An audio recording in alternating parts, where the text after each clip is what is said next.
Hello दोस्तों, welcome back to our channel. एक मरतबा फिर मैं आप लोगों के सामने रूबरू हुआ हूँ एक नया वीडियो लेकर। तो आज के इस वीडियो में हम लोग क्वारंटीन चैप्टर जो है राजेंद्र सिंह बेदी का लिखा हुआ है, उसी से बनने वाले हम लोग सारे ऑब्जेक्टिव को देखेंगे। और ऑब्जेक्टिव के साथ साथ जो मुख्तसर तरीन सवालात है जो 2 नंबर में पूछे जाते हैं उसे भी देखेंगे। तो जैसा कि हम लोग हर वीडियो में पहले जान लेते हैं कि ये क्वारंटीन क्या है, मुसन्निफ़ के बारे में जान लेते हैं कुछ, उसी तरीके से हम लोग इसमें भी जान लेंगे। मैं बतला दूं कि क्वारंटीन जो है एक मुख्तसर अफ़साना है। मुख्तसर अफ़साना जैसा कि मैं पहले भी पढ़ा चुका हूँ, एक टोबा टेक सिंह का जो कहानी होगा, टोबा टेक सिंह सादत हसन मिंटू जिनके मुसन्निफ़ है, वहाँ पर मुख्तसर अफ़साना स्टार्ट हुआ था। तो यहाँ पर भी मैं झलक दिखा देता हूँ मुख्तसर अफ़साने की। वरना अगर आप लोग वीडियो नहीं देखें वो वाली, तो जाइए, प्लेलिस्ट बना हुआ है, प्लेलिस्ट में सारे वीडियो को देखिए। अब तक क्या कर रहे हैं, अब तो एग्ज़ाम आने वाला है, 9 फरवरी को एग्ज़ाम है आपके उर्दू का। तो अच्छे से तैयारी कीजिए, प्लेलिस्ट में जाकर सभी वीडियो को देखिए और तैयारी में मशगूल हो जाइए। सबसे पहले आप लोग ये जान लें कि क्वारंटीन क्या है। क्वारंटीन एक अफ़साना है और इसके मुसन्निफ़ कौन है? राजेंद्र सिंह बेदी। यहाँ से 2 क्वेश्चन डेफिनेटली बनते ही हैं ऐसा, और आता भी है 5-6 नंबर का, ऐसा आता ही है। तो मुख्तसर अफ़साने की हम लोग तारीफ़ जान लेते हैं। मुख्तसर अफ़साना किसको कहते हैं? अगर 2 नंबर में पूछा गया कि मुख्तसर अफ़साने की तारीफ़ बयान कीजिए, तो आप ये इसका स्क्रीनशॉट ले सकते हैं या इसको कहीं पर नोट कर सकते हैं। किस्सा गोई की वह मुख्तसर सूरत जिसमें ज़िंदगी इख्तिसार और एजाज़ के साथ समा जाए, वह सिर्फ मुख्तसर अफ़साना है। ठीक है, सिंपल सा है, इतना लिख दीजिएगा, 2 नंबर आपका डेफिनेटली मिल जाएगा।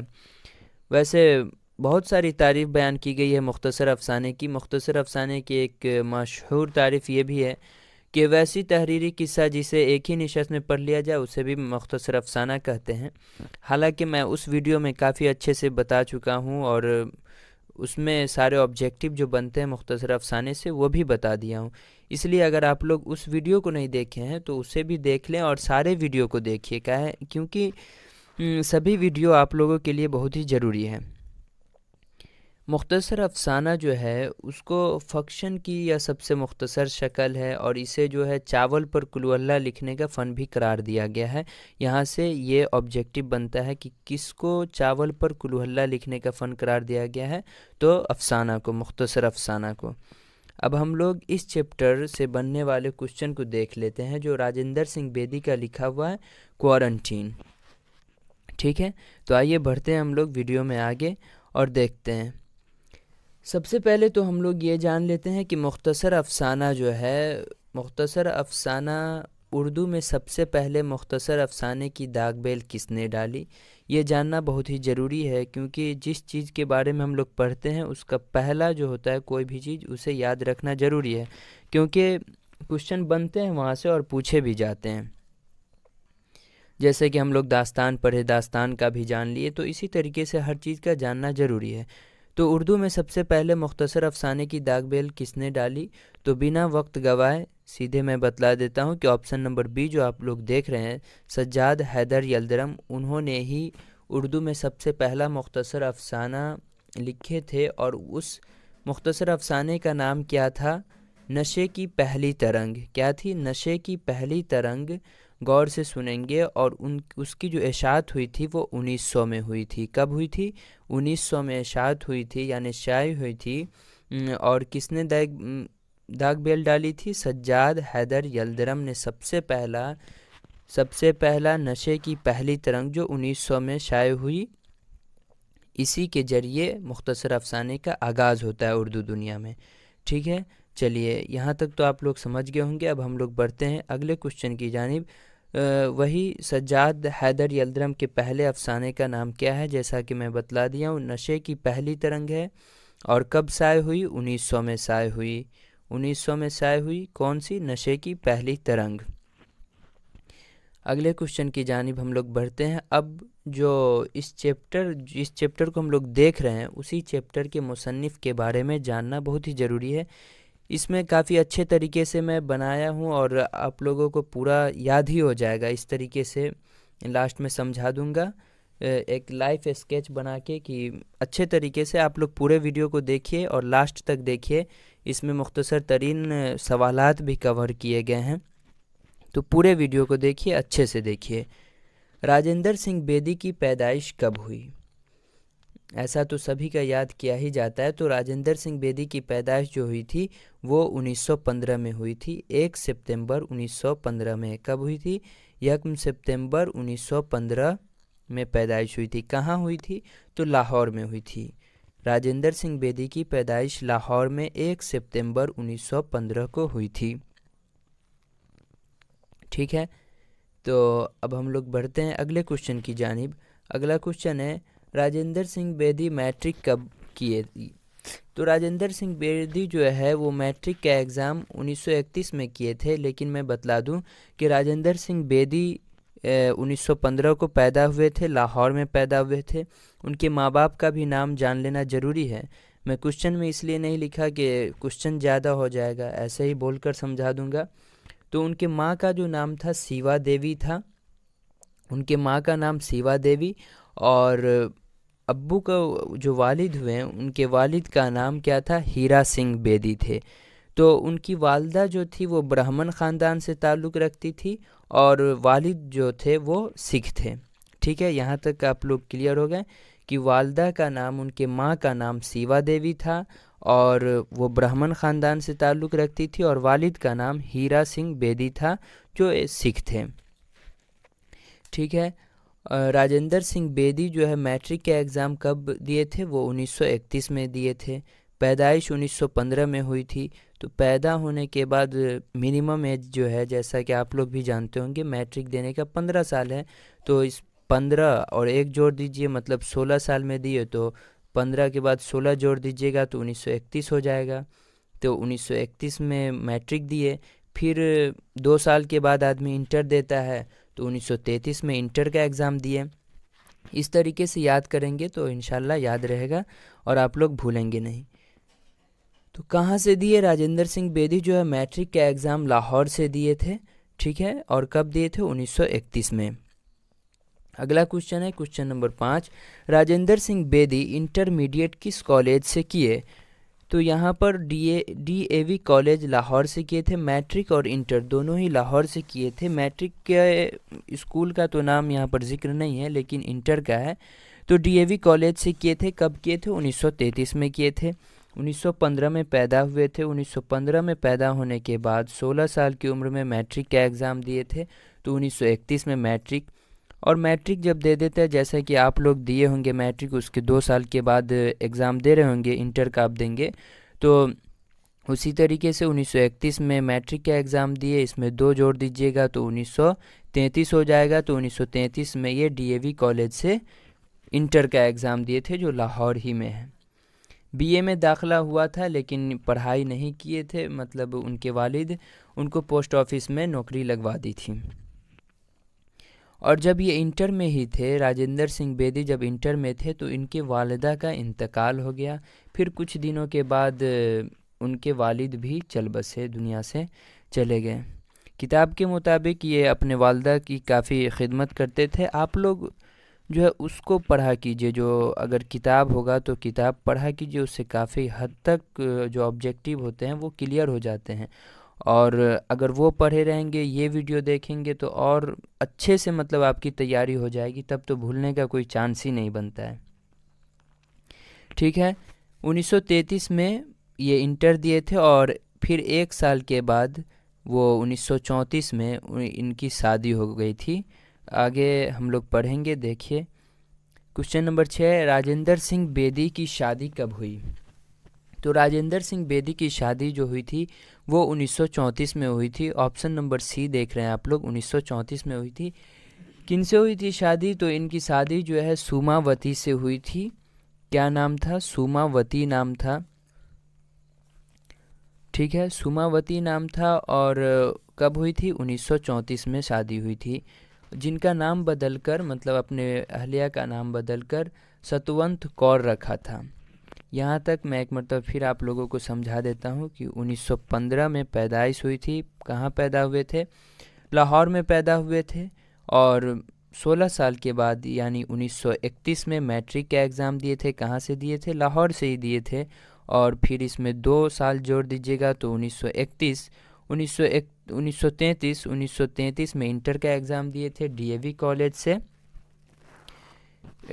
लाहौर में ही दिए। और जब ये इंटर में थे तो इनके वालिदा का इंतकाल हो गया, कुछ दिन के बाद वालिद का भी इंतकाल हो गया।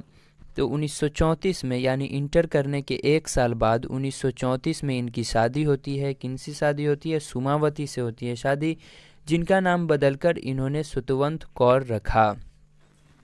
ठीक है, यहाँ तक तो आप लोग एकदम समझ गए होंगे और उम्मीद करता हूँ बिल्कुल समझ ही गए होंगे।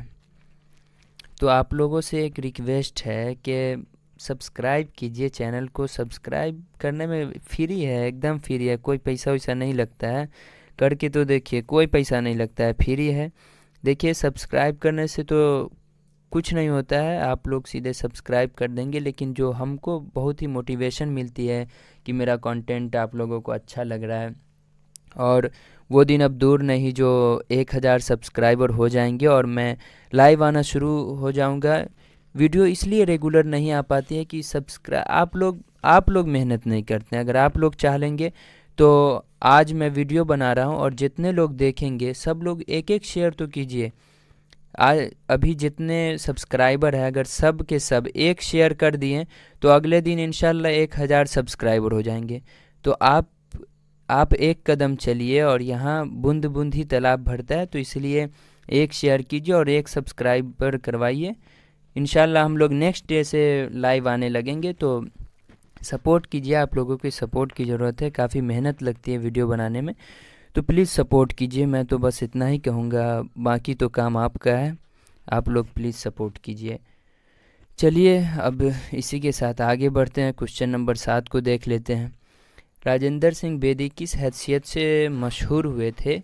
तो ये उर्दू दुनिया में जो है ना, अफसाना निगार से मशहूर हुए थे। किस चीज़ से मशहूर हुए थे? अफसाना निगार से मशहूर हुए थे। इनका जो पहला अफसाना था वह दाना व दाम था जी, जो ये जो क्वारंटीन है उसी का एक हिस्सा है। ठीक है, चलिए आगे बढ़ते हैं। अगला क्वेश्चन है, बेदी के पहले अफसानी मजमूए का क्या नाम है? जैसा कि मैं अभी बतलाया हूँ कि दाना व दाम, यहाँ पर ये गलत ऐसे होगा।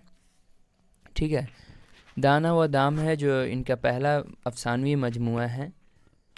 अगला क्वेश्चन की जानिब बढ़ते हैं। क्वेश्चन नंबर 9 है, बेदी संगम पब्लिशर लिमिटेड नाम का इशाती इदारा कब कायम किए थे? तो बेदी जो है 1946 में संगम पब्लिशर लिमिटेड नाम का इशाती इदारा कायम किए थे। ये कुछ दिन तक ऑल इंडिया रेडियो में भी मुलाजमत किए थे। जब मैं ऊपर बतलाया था कि 1933 में ये इंटर का एग्ज़ाम दिए थे और बीए में फिर एडमिशन करा लिए थे, लेकिन इनके वालिद जो है पोस्ट ऑफिस में नौकरी लगवा दिए थे। तो 1933 के 10 साल तक नौकरी किए थे पोस्ट ऑफिस में, और 1943 में छोड़ दिए थे, पोस्ट ऑफिस की नौकरी छोड़ दिए थे। उसके बाद कुछ दिन दिल्ली में भी हुकूमत किए, कुछ दिन ऑल इंडिया रेडियो में भी। उसके बाद 1946 में अपना संगम पब्लिशर लिमिटेड नाम का एक इशाती इदारा कायम किए थे। ठीक है, उसके बाद तो फिर आज़ादी 1946 के बाद 47 में आज़ादी की लड़ाई उड़ाई हुई, तो इधर से भागम दौड़, मतलब दिल्ली से मुंबई गए, मुंबई से दिल्ली गए, लेकिन फाइनली जो मुस्तकिल क़याम कहाँ रहा? इनका मुंबई में रहा लास्ट में। क्वेश्चन नंबर 10 है, उसके बाद जैसे मुंबई में रहने लगे, मुस्तकिल क़याम हो गया, तो इन पर जो है ना फालिज का अटैक आ गया। तो फालिज का अटैक कब आया? 1979 में आ गया था। फालिज मार दिया था, फालिज का हमला हो गया था राजेंद्र सिंह बेदी पे 1979 में फालिज का हमला हुआ, और 1984 में इनकी वफ़ात हो गई। कब हुई थी वफ़ात? 1984 में। कहाँ हुई थी? मुंबई में हुई थी। और पैदाइश कहाँ हुई थी? लाहौर में हुई थी। अगला क्वेश्चन वही होगा, बेदी का इंतकाल कब हुआ? तो बेदी का इंतकाल जो है 11 नवंबर 1984 को हो गया। कब? 11 नवंबर 1984 को बेदी का इंतकाल हो गया। और पैदाइश कब हुई थी? 1 सितंबर 1915 को पैदाइश हुई थी, और इंतकाल 1984 को हो गई। ठीक है। पैदाइश कहाँ हुई थी? लाहौर में। इंतकाल कहाँ हुई? मुंबई में। फालिज का हमला कब हुआ? 1979 में फालिज का हमला हो गया, उसके बाद 1984 में वफ़ात पा गए। कहाँ? मुंबई। इससे आप याद रखेंगे कि कहाँ हुई थी वफ़ात, तो मुंबई में हुई थी। अगला क्वेश्चन है, राजेंद्र सिंह बेदी इब्तिदा में यानी शुरुआत में किस नाम से लिखते थे? तो ये मोहसिन लाहौरी के नाम से लिखते थे। ठीक है, बस इसी टाइप का क्वेश्चन रहेगा, और शायद अब इससे बनने वाले सारे ऑब्जेक्टिव यही थे, और इससे आगे कुछ नहीं आएंगे। एक दो और है डेट, लेकिन वो ज़्यादा मायने नहीं रखता है और उतना ख़ास भी नहीं है, तो उसे आप याद नहीं रखें। ये देख लें कि राजेंद्र सिंह बेदी के चंद मकतूब नवैसी मंदरजा जेल है, मतलब कि वो जो लिखे हैं, जो अफसाने हैं, कुछ नावलेट है, कुछ ड्रामे भी लिखे हैं, तो उसे देख ले एक नज़र। इसका स्क्रीनशॉट आप लोग ले लें, चाहे कहीं पर आप नोट कर लें। ये दाना व दवाम ग्रहण, कोख जली, अपने दुख मुझे दे दो, हाथ हमारे कलम हुए मकतबी बौद्ध, ये सब जो है राजेंद्र सिंह बेदी का लिखा हुआ अफसाना निगार क्या है, ये अफसानवी मजमूए हैं। ठीक है, और अभी जो मैं बोल रहा हूँ वो जैसे एक चादर मैली सी उनका नावलेट है, और बेजान चीज़ें और सात खेल ड्रामों के मजमूए हैं। ठीक, अब हम लोग जो बढ़ने वाले हैं किस क्वेश्चन की तरफ, जो मुख्तसर तरीन सवालात हैं, जो कहानी से आते हैं और 2 नंबर में पूछे जाते हैं, तो उस क्वेश्चन को देख लेते हैं। मैं एक मरतबा फिर आप लोगों को याद दिला दूं कि अगर आप लोग फर्स्ट टाइम देख रहे हैं वीडियो को, तो आप लोग तो सब्सक्राइब करें ही। आप लोग को सब्सक्राइब करने में क्या लगता है, बिल्कुल फ्री है, सब्सक्राइब कीजिए, जल्दी से कर लीजिए।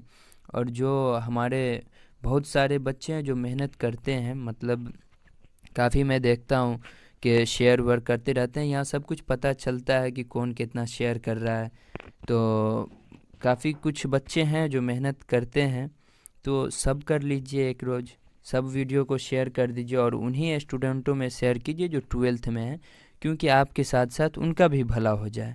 और जितने स्टूडेंट हैं इस चैनल पर, अगर सब एक एक शेयर कर देंगे ना वीडियो को, तो नेक्स्ट डे 1000 सब्सक्राइबर हो जाएंगे, और जब 1000 हो जाएंगे तो लाइव आकर पढ़ाने का मज़ा ही कुछ और है, आप लोग समझ सकते हैं। ऐसे वीडियो कब पोस्ट करता हूँ, मतलब किसी वक्त भी अपलोड हो जाती है, लाइव का एक टाइम बन जाएगा। तो आप लोग वीडियो को खूब शेयर कीजिए, जितना हो सके उतना। एक बोला हूँ तो 1 सब्सक्राइबर करवाइए, 2 भी करवाइए, इसमें कोई रोक वोक नहीं है, करवाते रहिए, कोई दिक्कत नहीं है। चलिए, अब हम लोग मुख्तसर तरीन सवालात की तरफ बढ़ते हैं, और सबसे फर्स्ट क्वेश्चन जो है इसका मुख्तसर तरीन सवालात का, कि क्वारंटीन अफसाने में किस बात का ज़िक्र है? तो क्वारंटीन अफसाने में किस वबा का ज़िक्र है, मतलब कौन सी बीमारी आ गई थी? तो क्वारंटीन अफसाने में प्लेग की वबा का ज़िक्र है। किसका है? प्लेग बीमारी होती है, उन्हीं की वबा का ज़िक्र है। ठीक है, इसको नोट करते चलिए आप लोग। अगर आज कॉपी कलम लेके नहीं बैठे हुए तो स्क्रीनशॉट ले लें, नहीं तो बाद में देखेंगे तो बाद में इसे नोट कर लेंगे। क्वेश्चन नंबर 2 है, चूहों से बचने की तलकीन करने वाले इश्तिहार के अनवान में लोगों ने किस बात का इजाफ़ा किया? तो एक इश्तिहार जो ये किया गया था, शाये किया गया था, तो उसमें था कि न चूहा न प्लेग, और इजाफ़ा किया गया था न चूहा न प्लेग न क्वारंटीन। ठीक है, यहाँ पर ये मिस्टेक हो गया है, क्वारंटीन होगा। क्वेश्चन नंबर 3 है, क्वारंटीन अफसाने के किरदार डॉक्टर का असल नाम क्या है? तो क्वारंटीन अफसाने के किरदार डॉक्टर का असल नाम बेंडम मोंताबे था, शायद यही नाम था। आप लोग इसको नोट कर लीजिए, स्क्रीनशॉट ले लीजिए। क्वेश्चन नंबर 4 है, क्वारंटीन अफसाने में सफाई का काम करने वाले भागों का पूरा नाम क्या है? तो क्वारंटीन अफसाने में सफाई का काम करने वाले भागों का पूरा नाम विलियम भागो था। क्या था? विलियम भागो था। जिस तरीके से लिखा गया है उसी तरीके से आप लोग जब 2 नंबर में पूछे जाएंगे तो इसी तरीके से आप लोग भी लिखिएगा। ठीक है, क्वेश्चन नंबर 5 है, भागो के घर प्लेग से किसकी मौत हुई? तो भागो के घर जो है प्लेग से उनके बीवी की मौत हुई थी। किसकी मौत हुई थी? उनके बीवी की। क्वारंटीन को दोज़ख किसने कहा? तो क्वारंटीन को दोज़ख भागो का था, जब उनके बीवी का इंतकाल हो गया। जब हम लोग सब्जेक्टिव पढ़ेंगे, पूरे कहानी को रीडिंग देंगे, और वही तो बोलता हूँ कि जब 1000 सब्सक्राइबर हो जाएंगे, जब लाइव आना शुरू हो जाएगा तो अच्छे से पढ़ेंगे। अभी आप लोगों को अच्छा लग रहा है कि नहीं, कमेंट करके बताइएगा। तो बहुत ही अच्छे से हम लोग पढ़ने वाले हैं। अब तो वक्त भी नहीं रहा, तो जल्दी करवाइए आप लोग कुछ। क्वेश्चन नंबर 7 है, वबा पर काबू पा लेने के बाद डॉक्टर को कौन सा ओहदा हासिल हुआ? तो वबा पर काबू पा लेने के बाद डॉक्टर को लेफ्टिनेंट कर्नल का ओहदा हासिल हुआ। ठीक है, इसे ही याद कर लेंगे। बाकी जो है ऊपर जो क्वेश्चन दिया रहेगा उसे ही सीधे लिख देना है, जो आंसर होगा उसे यहाँ पे सिर्फ उसको लिख देना है, लेफ्टिनेंट कर्नल का ओहदा। और ऐसा जो है ऑब्जेक्टिव भी पूछा जा सकता है कि वबा पर काबू पा लेने के बाद डॉक्टर को कौन सा ओहदा हासिल हुआ? तो कौन सा हुआ? Lieutenant colonel. ठीक है, क्वेश्चन नंबर 8 है, बेदी के पहले अफसानवी मजमूए का नाम बताइए। तो जैसा कि मैं बता ही दिया था कि बेदी के पहले अफसानवी मजमूए का नाम दाना व दाम है। क्वेश्चन नंबर 9 और लास्ट क्वेश्चन है, क्वारंटीन अफसाने का मरकज़ी किरदार कौन है? तो मरकज़ी किरदार भागो है। ठीक है, तो आज की इस वीडियो में बस हाँ यहीं तक है, क्योंकि ये लास्ट क्वेश्चन था। उम्मीद करता हूँ कि ये वीडियो अच्छी लगी होगी।